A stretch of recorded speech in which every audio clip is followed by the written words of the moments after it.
This is a Cosmic Octave original podcast. Me and Jake running down the street with a handful of comic books, kicking ass and banging chicks and drinking booze No, not and me. smoking Not weed. me. I'm married. Yeah, well, I'm married. Jake. Can't do that. Yeah. Off panel, off topic with Jake and Tyler. What's up, everybody? A rare Friday release, and I know what you're thinking.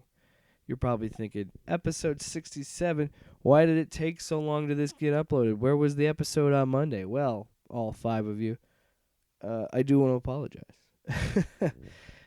Some tech difficulties is what happened, and it was a situation that I didn't think would be a problem. Turned out it was. We recorded a whole 2-hour episode, and the file got corrupted and got lost into the ether, as it goes with technology. So I do apologize for that. So to make up for it, Tyler and we didn't have a chance to meet this week because I'm going to be going off to record our Halloween episode. So things got a little jumbled in our schedule, but we will figure things out. So I thought, and he thought, that it would be a good idea to just, since he's got his own recording equipment, to just record our thoughts separately and just kind of put them together.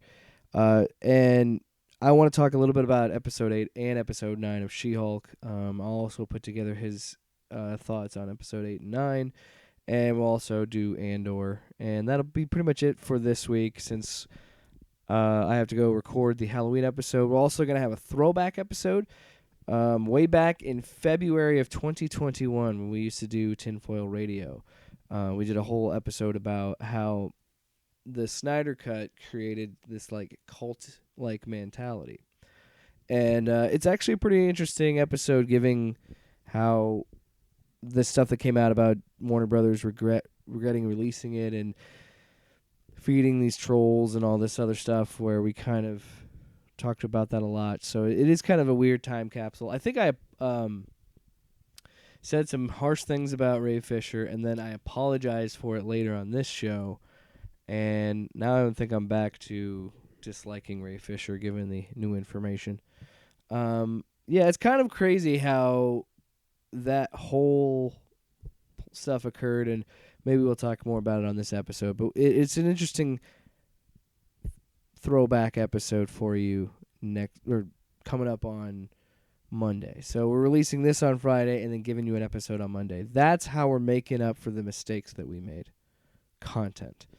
And then, Black Adam, and then Halloween special. So it's going to be an interesting couple weeks here on the podcast. So let's get into what you're here to listen or watch if you're watching us on YouTube. She-Hulk, episode 8 and 9. So very briefly, Daredevil was great. I think this is the best interpretation of Daredevil I've seen on screen. Charlie Cox still has such an amazing presence and control of this character and understanding of this character. So fucking charming. He's incredible. Tatiana and his chemistry is off the charts. Jen and Matt really worked well together on screen.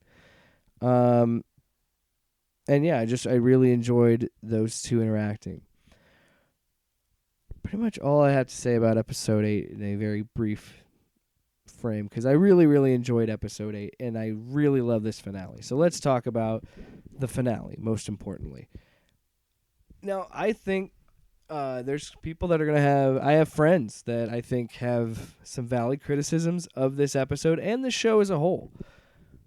And I do believe they are valid, and I do understand them, but for the most part, I can overlook them because I really, really enjoy this show.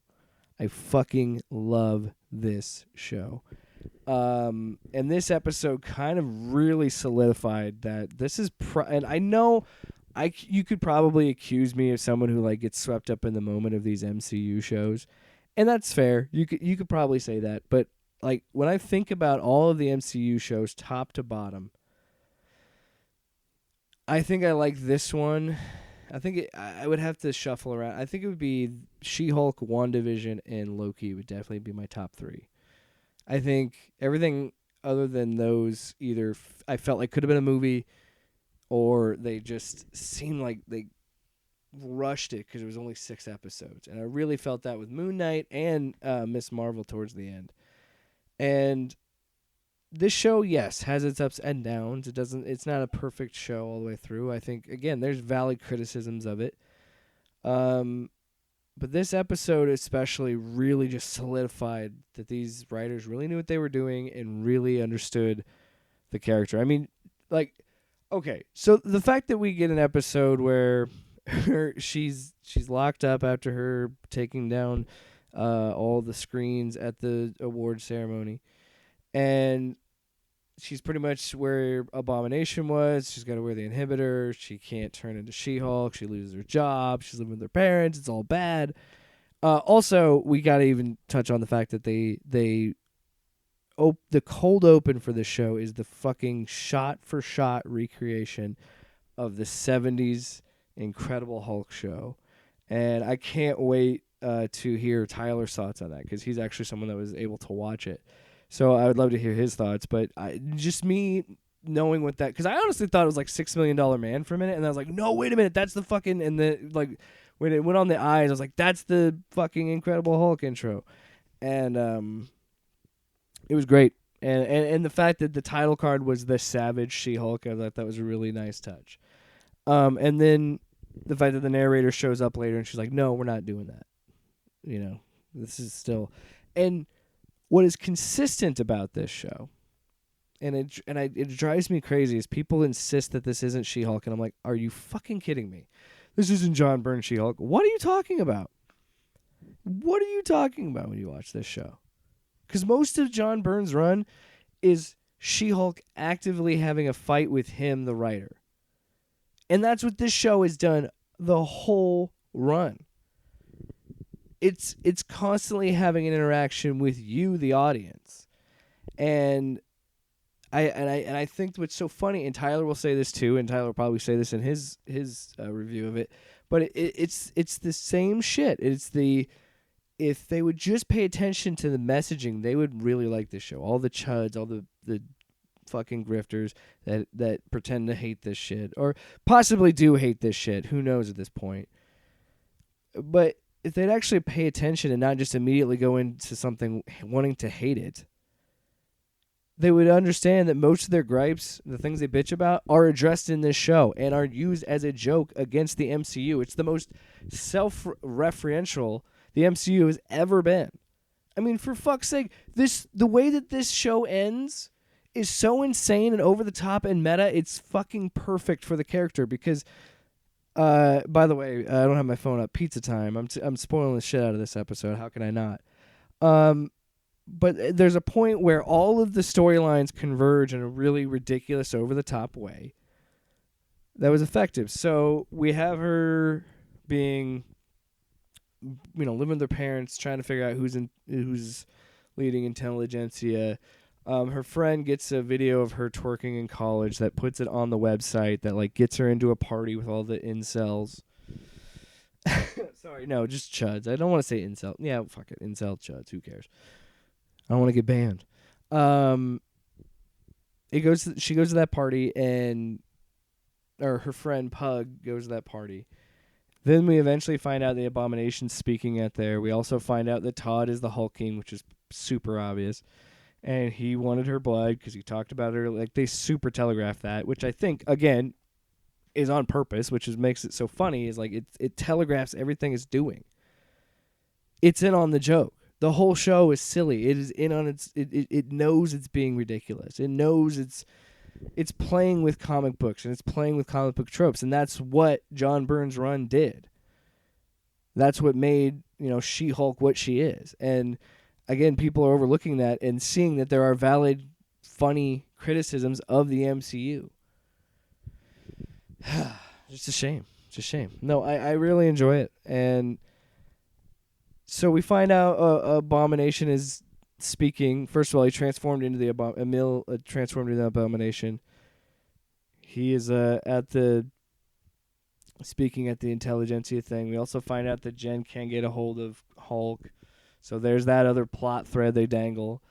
And then they have the moment of she finally just like everything converges. Hulk shows up to fight out of nowhere to fight Abomination.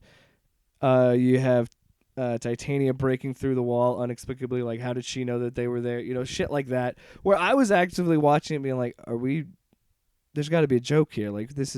What are we doing? And then the fact that she pauses the show and puts up the Disney Plus menu. And when that happened, I was watching it with my wife, and I legitimately was like I froze for a second. Like, wait a minute, did this just like? Because you know what I thought of? I thought of there's a scene in like halfway through Batman Arkham Asylum, and there's a moment where you're having a scarecrow hallucination, and the screen freezes and glitches, and it looks like it fucks up your game, and it like looks like it does a hard crash on your game, and then it goes to the next, like replaying the first shot from the beginning of the game. And so yeah, when that Disney Plus screen popped up, I'm like, wait a minute, what? And then when she says, yeah, you think the menu is going to stop me, and she punches through the She-Hulk icon on the website, that is fucking epic, because that is almost an exact shot from the comic of her ripping through a panel to yell at John Byrne. And I'm like, that is so fucking hilarious. And then she finds the documentary series that they do for movies, the Assembled, kicks through that, gets into the Marvel Studios headquarters. Well, first goes to the writers, says, what the hell are we doing? He gets my blood and transforms into a Hulk. Like, this is stupid. This is, like, we need something new. We need to do something different. And then you got to talk to Kevin. But then I noticed, before this reveal, when they said Kevin, it was periods. It was like an acronym. So I was like, oh, I see what's going on. And then, she goes to the headquarters. You have to sign an NDA. She says no. They hit a panic button because everybody signs an NDA. Hilarious. And then when she gets in there, Kevin is a fucking robot. Is an android. An algorithm like android. And that's so funny. Even the top of the robot looks like his ball cap. And then again, it right there, front and center, the show itself drives home the point of the finale of being, this is not what you were expecting, because this was not the show you thought it was. And I can understand how a lot of people might not like that. And I think my wife is a great example. She liked the episode overall, but she just wished narratively there's a little bit more of an ending. And I think that's a fair criticism. I would say that the show just kind of ends, and it does feel very rushed at the end. As much as this whole section of her going through, beating up people, like, you get an action scene, the action sequence of the third act of this episode is her just beating up a couple dudes in a hallway. And then we get to the robot. Like, that's just, it's so perfect for what the show was always doing. This was always supposed to be a slice of life show. That's what Jessica Gao said in some interviews. That's what they were really going for, is this is a comedy first and foremost. And it is doing what sitcoms do. And it ends with a finale that was like, oh, that was satisfying. But it doesn't really, it's inconsequential. Because these guys, they're just going to go back to being what they are. And it's the same as comic books. It's the same as everything, long-term, long-running. And it also, again, references that. Where, like, the stakes are so high. And there's always a world-ending event. So, again, valid criticisms of the genre coming through in the show. And I think it's such a fun, smart show. And look, I could see how it doesn't land with some people. I could see how people wanted, like, we're actually maybe invested in these characters and probably didn't get to see a fitting end. And I could understand that. But I mean, it just worked, man. I don't know how else, because I feel like I'm just rambling about and gushing about how much I love it, but it was just a smart episode and so much in line with the character. And I think the reason I love it, I'll probably go back and watch it again and love it even more, because this show is always supposed to be a fun little poke and prod at the MCU, which is what She-Hulk was with Marvel Comics. And I don't know if there's going to be a season 2.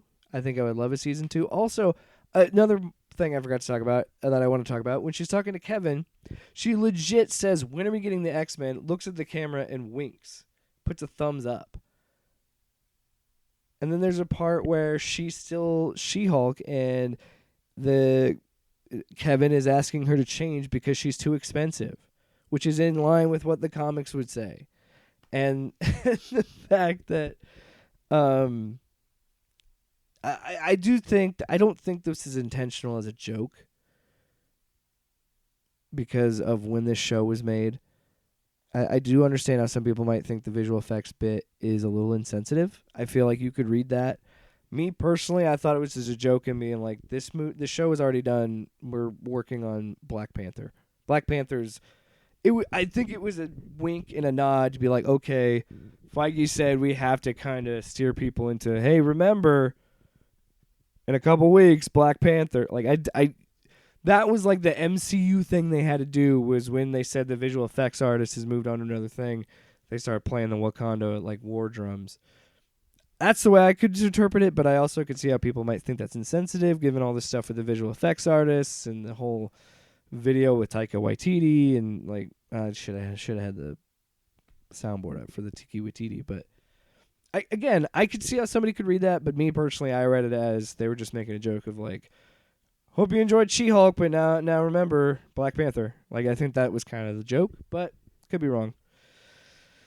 But yeah, I think that I do have some criticisms of it. I thought the ending, again, was fine. I think it worked well. They even had the whole Fast and the Furious thing. I do I do love the bit, like, my wife and I both had a good laugh when she said Hulk smashes things, because she literally breaks the MCU.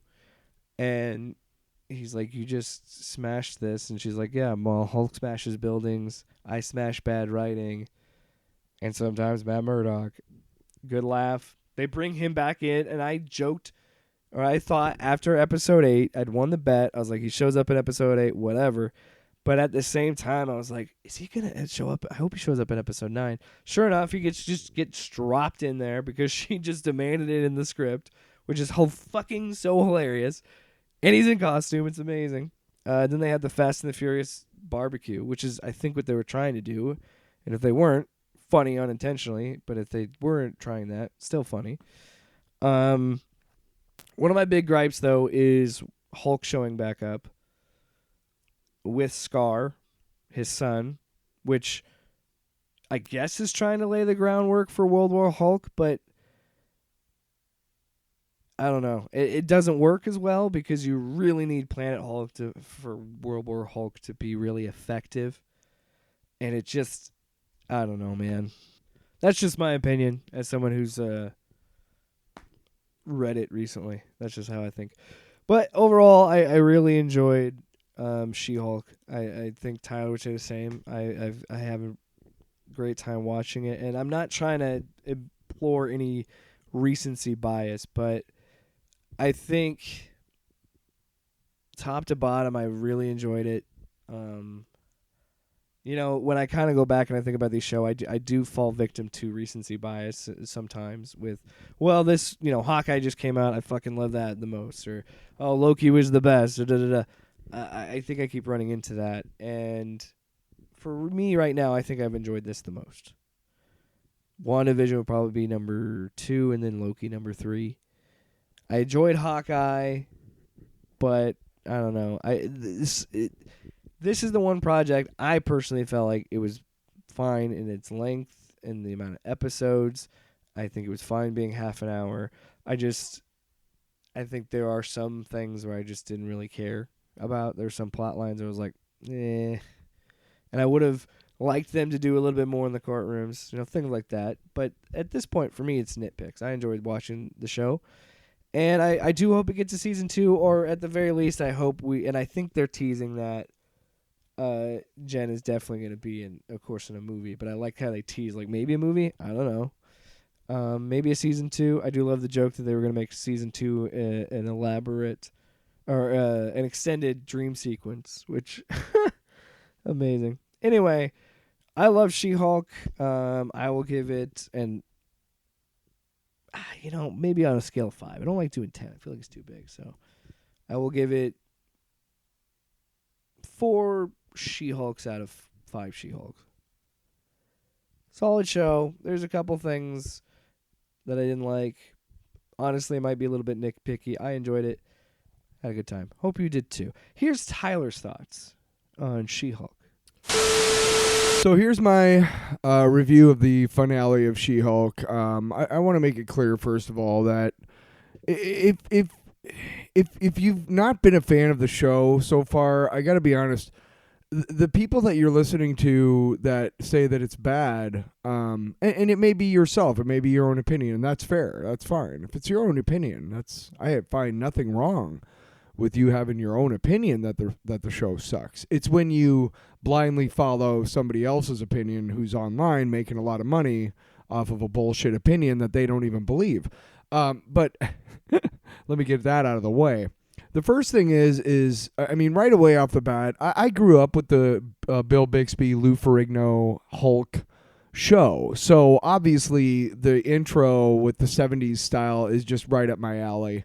The fact that it kind of comes full circle, and at first you're like, okay, this kind of sucks for She-Hulk. You're like, well, why is this happening to her? And I really genuinely like Tatiana Maslany, and the character she's been able to, the characterization of Jennifer Walters that she's been able to do, and you really root for this character, and so you're thinking, you're like, man, this sucks, because like now it looks like just everything is just coming apart at the seams. You almost knew that like Abomination was going to be like the guest speaker at that at the Intelligentsia retreat or whatever, and I mean, look, when all these like RK Outposts and people get together, like I guarantee you that's what they talk. Like that's how they talk to each other. Like, yeah, you're looking they completely miss the irony of like who they really are, and that's maybe why they're so mad. But no, and I'm not casting aspersions about anybody's sexuality or anything. That's on you to decide, or I mean, you to figure out. It's not a choice. I'm getting off the rails here. It's off panel, off topic. Fuck off. But when it comes down to it, this show was exactly what the MCU needed. It was exactly and rather a direct response to every single critic that's been out there about the MCU. The reason why some people call me a Marvel shill. The reason why I love Marvel so much is because I grew up with the comic books. These are characters that I've lived with my whole life. And so, yeah, and that's why when you guys all get upset over like race swapping a character, that's why it's not amusing to me. It sort of is, because it's more troubling, but there's a part of me that's amused by it because I've lived with these characters all my life, and I have no problem with the Black Professor X. Now,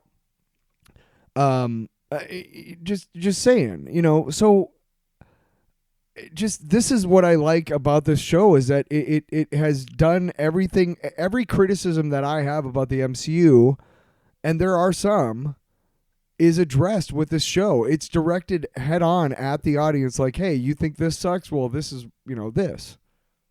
And it's just, to me, it's really brilliant how they did it. And Kevin, and he's got his little hat. That was fucking awesome.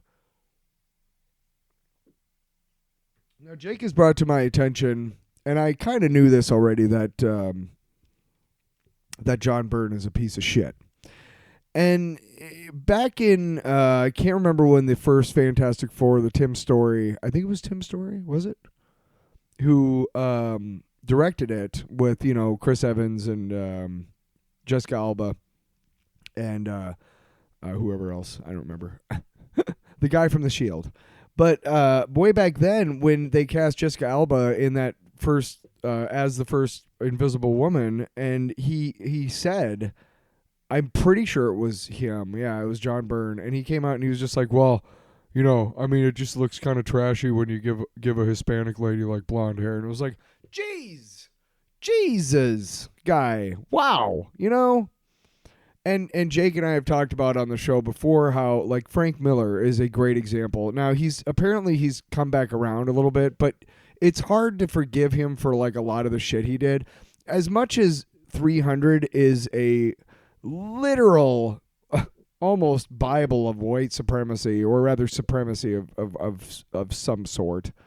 Look, the symbolism isn't like really tough to break through in 300. Okay, all the good guys are white and all the bad guys are brown. Just, you know, hey, I still like it, but I also know that the story is limited by its rather heavy-handed, you know, symbolism, which is really a bad message anyway. So, but Byrne is another part of that. He's another part of that you know, that creator.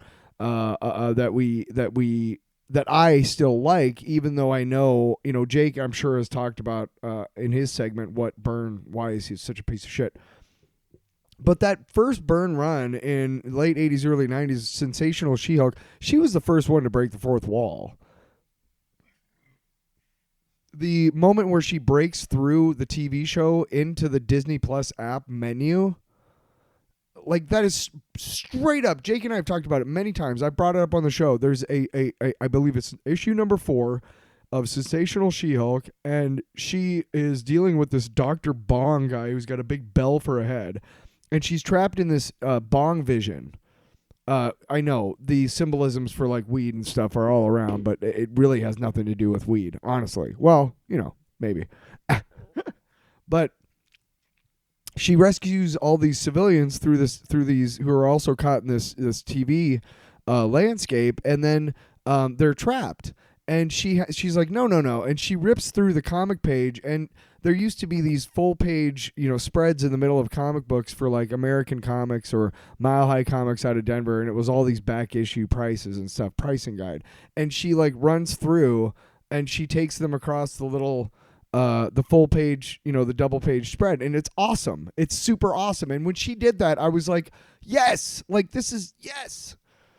So, you know, it's kind of like there are a lot of artists who have been quote unquote canceled, and some of the people that we, you know, try to take down, or rather try to show how, you know, simple, you know, single-mindedly bigoted they are and just sad. But one of the things we talk about that they rail against is like cancel culture. And here's the thing, like we shouldn't want to watch any Kevin Spacey movies.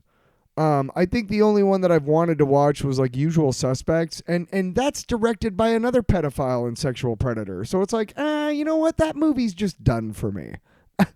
I think I'm just going to not watch Usual Suspects anymore.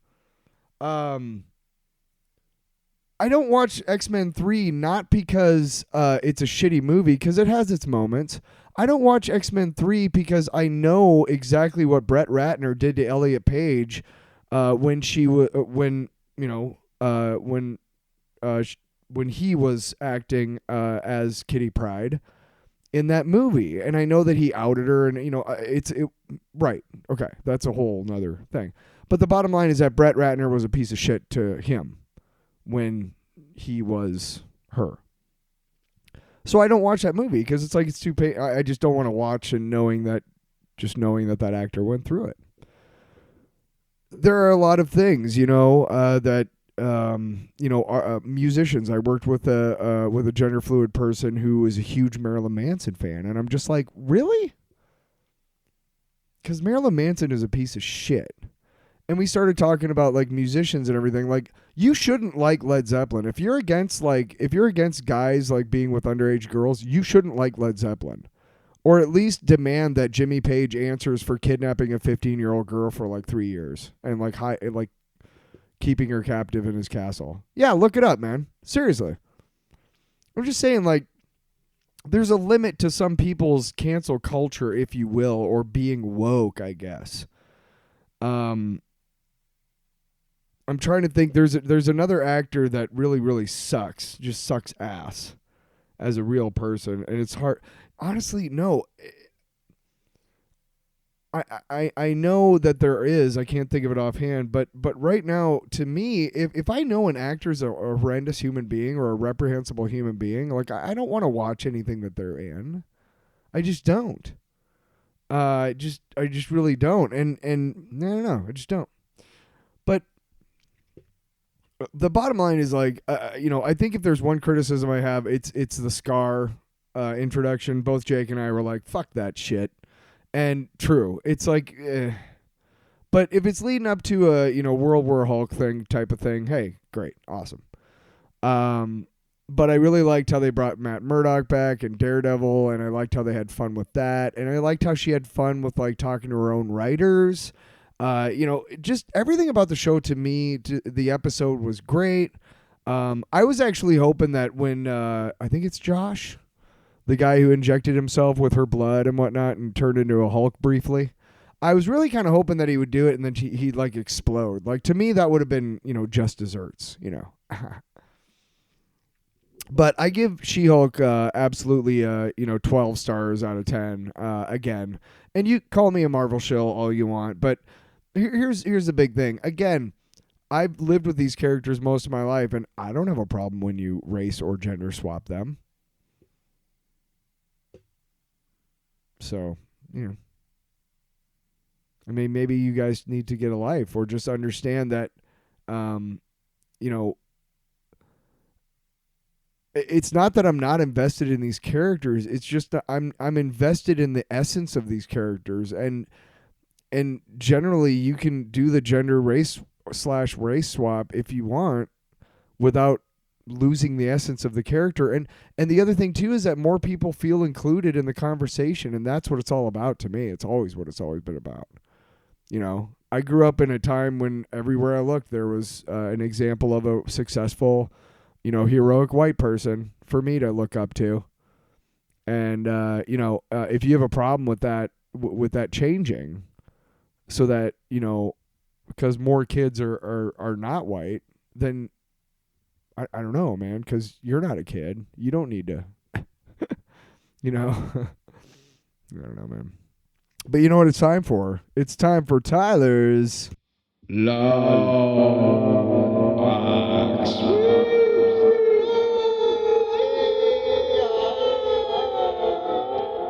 This week I'm talking about this new series. So first things first, a couple weeks ago, Jake and I talked about this Deadpool Secret Wars, because we were talking about the lead up to the Secret Wars and how we thought that was going to go and everything. And I brought up that the Deadpool Secret Wars, and I grew up with the Secret Wars thing. Now, to give you a little perspective here, if you have a chance on Prime, there's a thing about Chris Claremont that it's a documentary. Go look at it, because it talks a lot about the Secret Wars crossover, or rather the big event back in the 80s. And it was basically the first big thing that a company that the two big companies had tried. It was kind of the big crossover. Now, Secret Wars 2 was when they really started involving other books. Now, don't get me wrong, like during the Secret Wars miniseries, like the characters in the books, like, the Fantastic Four book, it was, they dealt with the fact that these characters are gone on this battle world, whatever. But they weren't like exclusive tie-ins or what have you. I don't know, whatever. But the interesting thing is that they started doing it because they wanted to sell toys. And they got with, I think it was Mattel, and they started making all these toys up, or maybe it was Hasbro, I don't know. And that's Jim Shooter, the editor-in-chief, I think, of the time at Marvel, was like, okay, well, let's write this story and let's do this. And the storyline is great. Now, I'm not going to get too much into the Secret Wars. All I'm going to tell you is that I went into the comic store to get that, and when I went in there, they had this new series called Defenders Beyond, and it's by Al Ewing and Javier Rodriguez. Now, Javier Rodriguez and Al Ewing that's probably my favorite team of whatever. I can't remember the artist who worked on Silver Surfer Black with Donny Cates, but that was probably one of my favorite creative teams also. Just, wow. Just visuals, writing, just. But Defenders, the original series, or rather the first miniseries by Al Ewing and Javier Rodriguez, was really cool. I thought it was great. It introduced Galactus' mother. It took a couple of different characters from the Marvel Universe. You don't normally get the spotlight, so that was kind of cool to see. And it basically went back into like the prehistory of the Marvel Universe, which was really, really neat. I love it when they do kind of out there stories. Now, Defenders Beyond is another one, and they bring back Taya, who is Taia? I don't know. But she's Galactus' mother, and then they also, Doctor Strange apparently died. But now it's Blue Marvel, America Chavez, Tigra, and a version of Loki from a multiversal version of Loki. And they're traveling through everything, and they meet with the Beyonders at one point. Who have been dubbed actually the Omega Men and whatever. The reason why I'm talking about this is, again, the visual storytelling style that Javier Rodriguez uses and the sheer out there writing of Al Ewing. I mean, he's just writing on a plane above all of us, all the rest of us schmucks. But if you get a chance, it's on issue 3 right now. I got 2 and 3 at one comic shop, and then I got the first one because I like to read the whole story, But it was really great that I was able to catch up with these again. The other thing I'm looking forward to, again, it's called Defenders Beyond by Al Ewing, Javier Rodriguez by Marvel Comics. The other thing I'm looking forward to, and I can't wait to do a long box about it, is the first collected edition of Saga after they've come back. Because, again, I missed that one issue, and I'm never going to find it again. So I'm just going to have to wait for that. I think it's going to be 10, because I believe the first half of the series was 9 books. Can't wait to talk to you about that. But again, this week, just scheduling difficulties just didn't work out for us. But, hey, we're making it work. And I got more like off-box, specials coming up on YouTube. And we're, going to start writing some sketches for like our sketch comedy channel, which you'll be hearing about. So I'm just excited about all the brand new things that are going to be coming out from the off-panel, off-topic universe. And you should be too. And the best way to make sure that you're in on the loop is to subscribe and tell all your friends about it, and make sure that you tune in every week and get that subscription and with the notifications so that you know when new stuff drops. Anyway, I've been Tyler Allen, and this has been my half of Off Panel Off Topic this week. I'm not going to talk about Andor because I think this next week is going to be the finale. I will say I gave a huge fan of Andor's episode this week. It was great. But I think we'll talk about it again next week, maybe. I don't know. All right, peace. Love you guys. I'll talk to you next week or whenever we get back to doing our podcast the normal way. Later. Off Panel Off Topic with Jake and Tyler.